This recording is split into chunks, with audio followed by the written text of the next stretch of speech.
And when I met with this student, he called himself dumb. He was never going to be able to do anything. He certainly was never going to get a job because he was too stupid. I mean, these are things coming out of his mouth. And what I found when I went to that first meeting was they gave up on him. They gave up on him. He was one that if I could get from an F to a D, I was happy because literally his grades were at a 20%. So that's a 40% gap that we were trying to close. And it was so heartrending for him because he got up to 40% and I'm like, you're doing great. We got you up 20%, but I'm still failing. I know. We'll get to that, but let's just keep progressing. Welcome to Book Therapy. I'm your host, Kim Patton. There's no way to count how many books are floating around in this world. Some are decent, some are truly terrible, and some are great. Today, we're going to take a deep dive into one great book. Together, we will discover gems of truth and encouragement to help you as a foster and adoptive family raise kids from hard places. You're ready, I'm ready, let's get this party started. Hello, and welcome to Season 5 of Book Therapy. This is now a video podcast, guys. We are on YouTube. We are doing video as well as audio. So if you need the link, it is below. And I hope you enjoy. We have a fantastic guest today to kick off the season. But before we get to that, I wanted to say thank you to our sponsor for the fall, JDE Creations. JDE Creations is based in Michigan. They do creative and inspiring wood wall art and design. They have been on Etsy for 11 years, and they have 1,600 sales. They do amazing woodworking, all handmade, trees, flowers, hanging art, huge art, custom pieces, anything you could want. Just use the code BOOKTHERAPY and you'll get a discount. I can't wait for you guys to see what is up and coming. We have amazing guests, as always. I've had the chance to interview incredible authors, and they have poured their hearts and souls into their books, and it's a privilege just to talk with them. So I'm excited for you guys to hear everything that we have planned.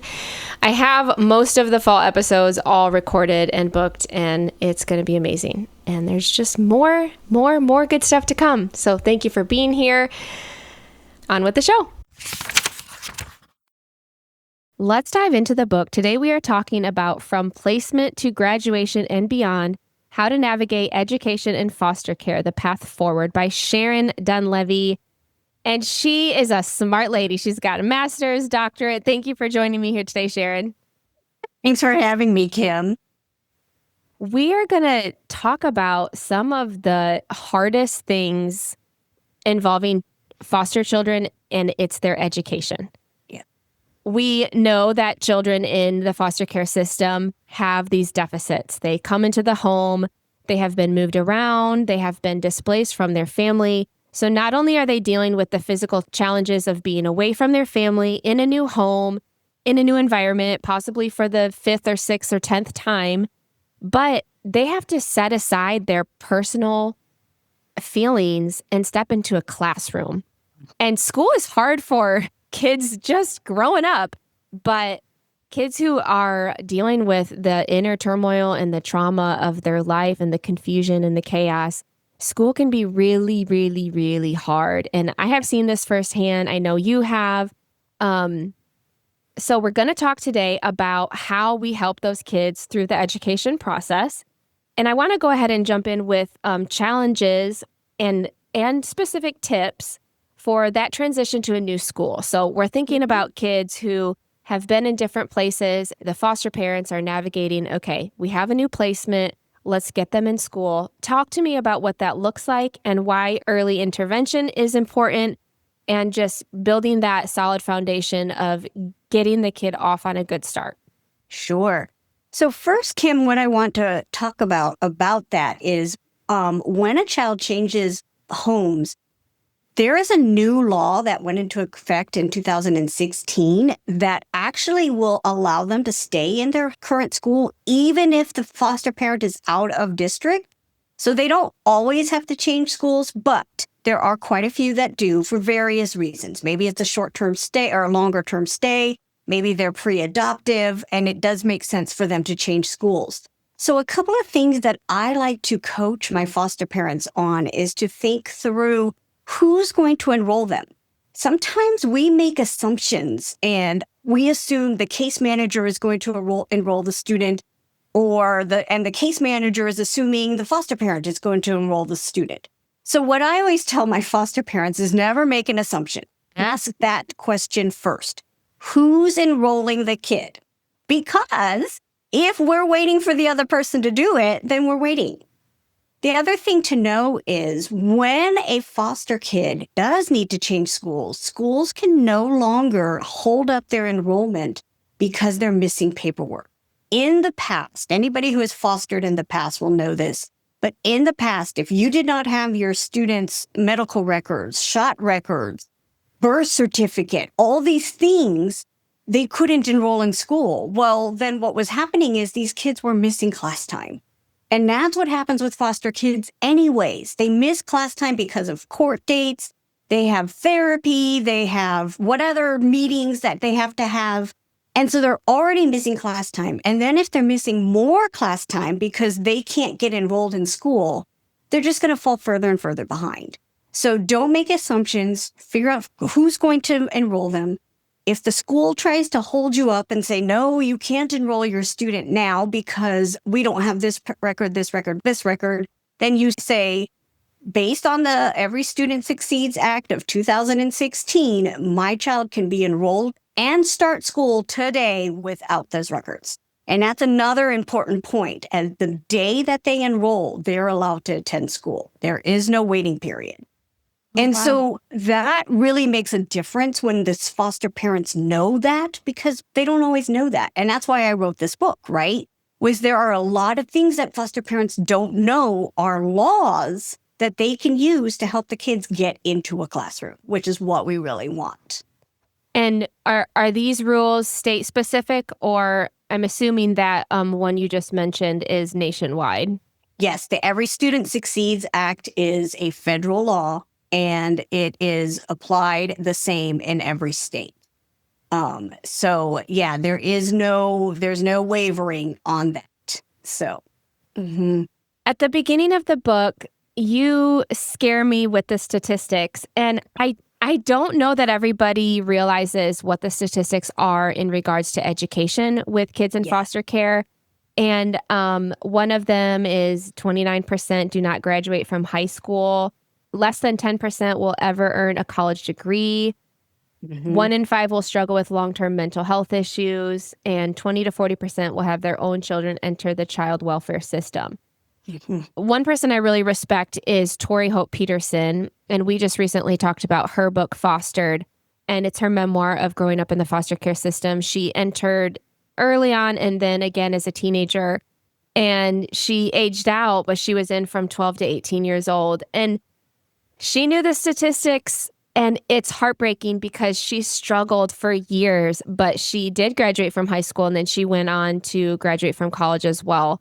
So as we're thinking about these kids, give me an example of someone in your life or someone that you've watched go through this journey of getting a child into an education system. So I have a really good story that I like to share about this, and I call this student Jim. That's obviously not his name, but I call him Jim. Jim came to the licensing agency that I was working with out of residential. He had been in residential since he was little, and he went all the way through ninth grade, and came out of residential and was going to enter high school for the first time with a foster family. Jim was placed with one of what I consider our best foster families. They had been doing this for years separately. They were both on their second marriage. Before they married, they both had done foster kids. He had done foster boys. She had done foster girl teens like you, Kim, though she specifically took teen mothers. Because that was a very specific niche that a lot of people just didn't want to deal with. And she was so good with them. So when they married, they decided to focus more on the boys. And so they would take teen boys. Jim went to live with them. And very interesting dynamic because they were African American and he was white. And so that was kind of a different thing for him coming out of residential. There were a lot of challenges, obviously. New family, having some behaviors that were carryovers from residential. If you know anything about residential, those are the high behavior risk kids. And usually it's not a very good environment because you put all those high behaviors together. Well, of course, they're going to behave even worse. Yes. So he came out of residential and he had this horrible individualized education plan, IEP, that was like, he's violent, he's angry, all these things. The school didn't want to take him, but they knew this foster family really well. These foster parents had been fostering for a long time, had always sent their kids to this school. So we got in, we talked with them, said, yeah, this is not how Jim really is. This is what we see. Got him enrolled. And he was partway through his 10th grade year and they were still trying to get his records from the residential center, and come to find out they never recorded his 9th grade classes. Oh, So no. he had no 9th grade credits at all. Oh, no. So we're partway through his 10th grade year and we're like, okay, now we have to catch up. So he was doing his 10th grade classes and then coming home and doing his 9th grade classes on the computer with his foster family or me. I was his tutor as well as not just his educational advocate at that time. So we're going through all of this with him. And of course, he's mad because he's behind, and it wasn't fair. But what made the difference, I think, for him compared to some of the other students I worked with was those foster parents. They, especially the foster dad, was so invested in Jim succeeding. And he had done this long enough that he knew how to do it without pushing, right? Because if you're a teen and we push, what are they going to do? They're going to do the thing that you Bite don't your want head them off. to do. Yeah. Or they're going to resist, right? And so his foster dad was just really good about kind of helping him, encouraging him, saying, yes, things are bad. Yes, it's not fair, but you have a chance to do better. And so we all together got him graduated only a semester late, which I'm very proud of. I will say there was a moment like 2 weeks before graduation where I really thought he was going to quit and step away. He was so frustrated. The math teacher was not working with us. There were all those challenges that are real. These things happen. But we got him settled, we got him graduated, and in Indiana, where I live, they have an extended foster care program where they can stay in the system with some supports, but also live independently. And he took full advantage of that, right? And and again, I credit the foster family with that because they talked to him about it, helped him understand that at 18, he may not be ready to live on his own. And all these supports are available if he took advantage of them. And so that's he's my success story because we got him graduated. He's got a pretty good job now. I know he's been a manager at a pizza place for a while. I think he's moved on to another place, but he's also a manager there. So, he's doing really well. But it really took some deliberate work on the part of the foster parents. Like, not only were we working with him, but that foster family attended every school meeting. They asked for school meetings when we felt like things were not being, like his IEP was not being implemented correctly. He wasn't getting the supports he needed, all of those things. We really worked with them and helped him have some confidence. We helped teach him how to self-advocate. That made a difference too. When he could walk into the classroom and say, hey, I know my IEP says this, and you're not doing that. And then we could. So those were just all those little things that we had to help teach him. Now, does that work with every kid? I will say Jim is very resilient. I had other kids I worked with that it was a little harder, but for the most part, I was able to get my kids to graduate one way or another. Either I worked with them and got them a tutor and we would work one-on-one, or I did have a couple of kids that school was not for them. So we made a conscious decision to move the GED route. A lot of people don't know, but Goodwill Enterprises hosts what's called Excel centers.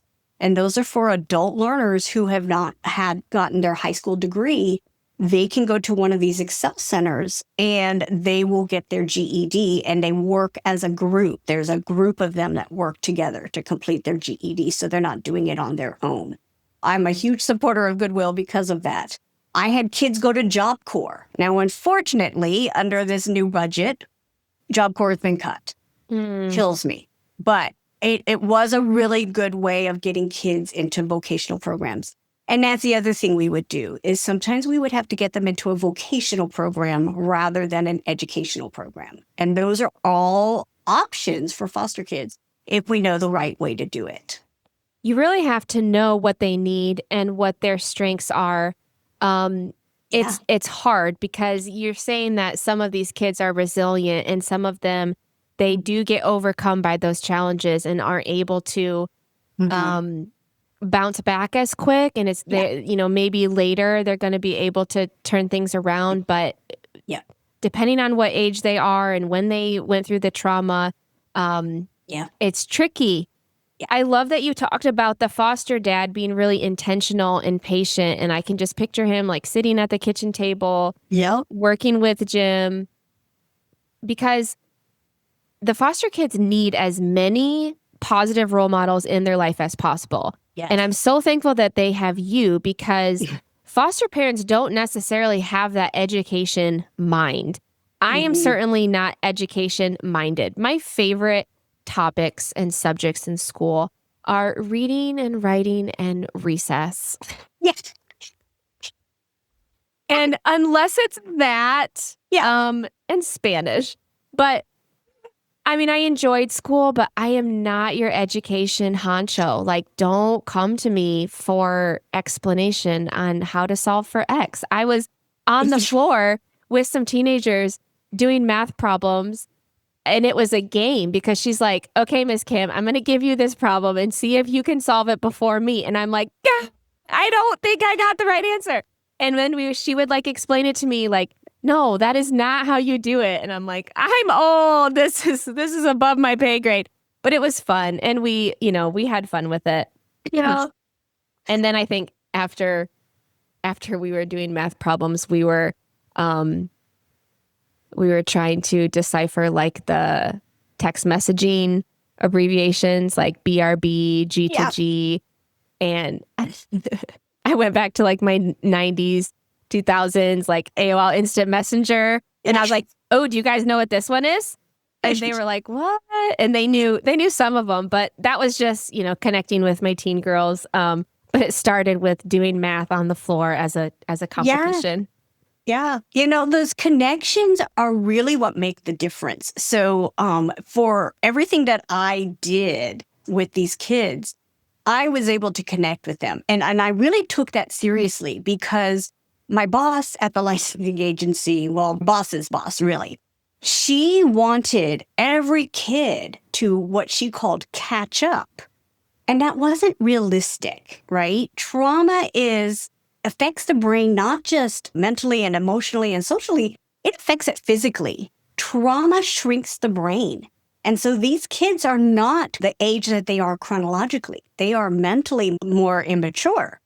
And so we have to deal with them in that way. And that's really difficult. I mean, for a classroom of kids, these poor teachers, right? They've got 30 kids. They've got all these different things. So it's really important as the foster parent to be able to make those connections and to help make learning fun in ways. And I know you want to touch on how to do that at home later, and we'll do that. But I do want to bring up that the concern I have, and the reason I wrote this book, is a lot of states don't focus on the educational needs of children in foster care. I was trained as a special ed teacher, and then when I was trying to kind of transition to a new job, I just happened upon this educational advocate job. And it was a perfect fit, but I didn't know hardly anything about the foster care world. Like, I had a lot of learning to do, and listening to the kids and listening to the foster parents. And what I learned was that they're so busy trying to deal with the trauma and the behaviors that school becomes very secondary. And in the kids' minds, school is secondary. Like, they're just trying to survive. They don't know if that foster family is going to be with them permanently. They don't know what's going on with mom and dad. There's a lot going on in their heads, and they're just trying to survive. And then you want them to do well in school. If I could get a kid from a F to a D, that's passing. I'm sorry, that's okay. That's good enough, because that kid may not even need that class. Like, you're talking about the math. I was very well aware that I am not a math person, so I always got a different tutor for the math stuff. And my kids would even joke with me if I was their tutor, and they'd be like, "Oh, this is a math homework. You don't need to do that with me." And I'm like, "Yeah, I don't need to do that with you. We'll find you somebody else to do the math with." I would also pass them to my husband because he would do math with them. I want to transition to the second point, which is the big meetings, because you're talking a lot about advocating. And I think it can be intimidating for a foster mom, especially who's not well-versed in the education pieces, to walk into a boardroom where there's, educators who have been doing this a while and advocating for their child in their home who they don't even know very well. And you have a file with an IEP, like you said, that is not always accurate. Yeah. And Tori Hope Peterson touched on that too. Her file went before her. And so she would go into a new foster home, and it may list behaviors that were either not true or outdated. And it wouldn't list her strengths. It wouldn't list her positive qualities that made her so special. And that was very defeating for her emotionally, to come into a place and all these people have already judged her. So we have these foster parents going into a room, and in some cases, all these people have already judged the foster child and maybe the foster parents because they've had their own experiences. So how important are these IEPs? And tell me a story or give me an example of what advocating for our children in foster care looks like. Sure. So when I started as the educational advocate, I would always ask for past IEPs before the very first IEP meeting that I would have with one of my new students. I had a middle schooler whose last 3 IEPs had the very same goals over and over and over again. And when I met with this student, he called himself dumb. He was never going to be able to do anything. He certainly was never going to get a job because he was too stupid. I mean, these are things coming out of his mouth. And what I found when I went to that first meeting was they gave up on him. They gave up on him. He was one that if I could get from an F to a D, I was happy, because literally his grades were at a 20%. And D is 60%. And so that's a 40% gap that we were trying to close. And it was so heartrending for him, because he was like, he got up to 40%. And I'm like, "You're doing great. We got you up 20%, but I'm still failing." I know. We'll get to that. But let's just keep progressing. Oh, I love that. Right? And they gave up on him. They weren't challenging him with goals that were appropriate. They just were, it was just, the meetings were kind of, and I will say his foster mom was not very intentional. She had done this a long time. She was tired. I understand. I understand. And she really didn't know. Like, she's been doing this for a long time, and the rules had changed, and she didn't know that. But really, so what we had to do was, one, we had to kind of get a sense from the school. Well, what do you think he can do? What do you think he's good at? And I will say, the way that they write IEPs has changed quite a bit from when Tori was in school. They do start with strengths now, which I think is really important. And they do try and focus on those strengths more. The problem is when we have a school system like ours in the US that teaches to the test, it's really hard to focus on strengths. The nice thing about an IEP is that we can be a little more individualized. So we were able to get him into more classes that were project-based, where he could use his hands and do things. Because this kid was not dumb.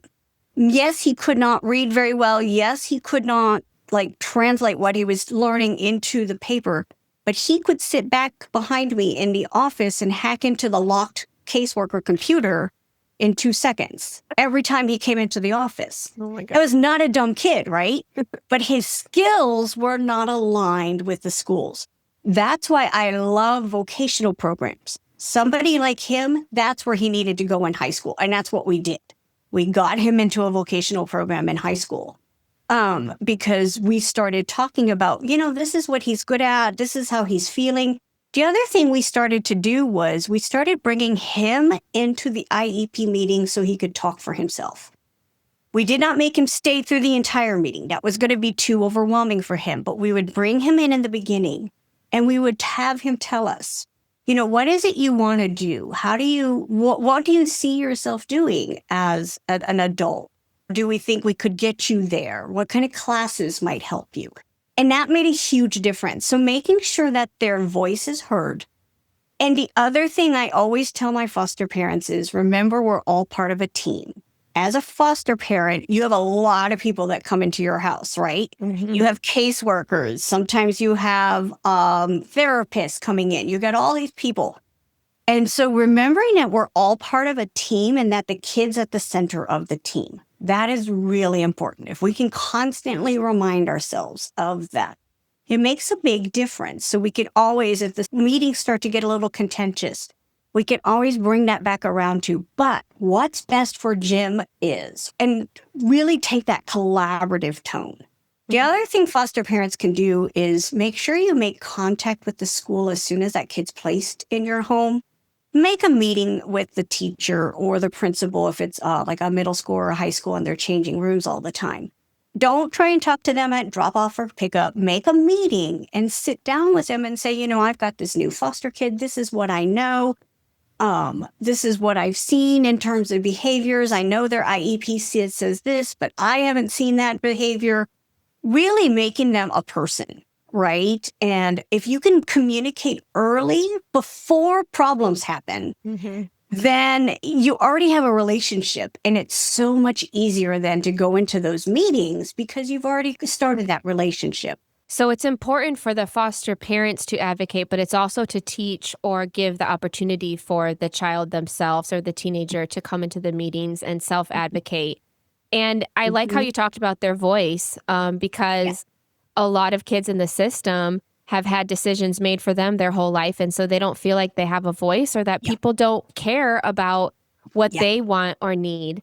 And also just that team and collaborative mindset, that is a shift because we are so defensive and we are just so prideful that we think we know. And it really takes an air of humility to say, you know what? I appreciate this teacher. I appreciate this education advisor. I appreciate the front office staff because everybody has a part in bringing this child to the next step in their life, even if it is just from an F to a D. Yeah. I can't do that by myself. I don't want to do it by myself. Therefore, I have to make myself less so that I can put the child first and respect the other adults in their life. And I mean, we know that, we know we're supposed to respect other adults, but at the same time, it really is an active decision you have to make often. We have our own trauma triggers and we're not aware of those triggers. We'll be in a meeting and something said or done that pushes a button. And so it's a lot of self-work to know our own triggers so that when we get into a meeting, we're not allowing those triggers to overcome us. Oh, gosh. Lots of deep breaths, lots of reminding ourselves, this is about the child, this is about the child, this isn't about me. Lots of not taking things personally, that we say that all the time to foster parents. Don't take it personally. The kid doesn't mean what they're saying to you. The school doesn't mean what they're saying to you. And we have to remember that the other people on the other side are also human. And they have their own trauma triggers. We don't know what's going on in everybody's head. We don't know what happened in their past. Focusing on that kid is so important, but it's so hard. It is hard. It is hard, but I'm hearing what you're saying, and it's reminded me of, some of the things that I do want to work on as a foster mom. Self-awareness is just the first step. And I like to joke around and say, like, yeah, I'm very self-aware. It doesn't mean I'm doing anything about it, but I'm very self-aware of what my problems are and what my issues are.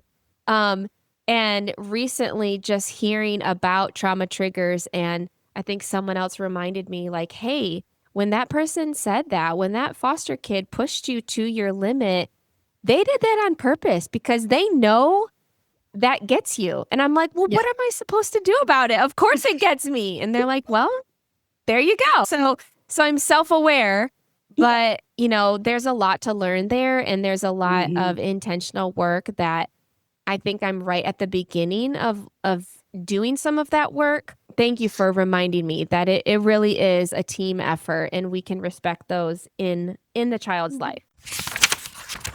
Thank you for listening to another episode of Book Therapy.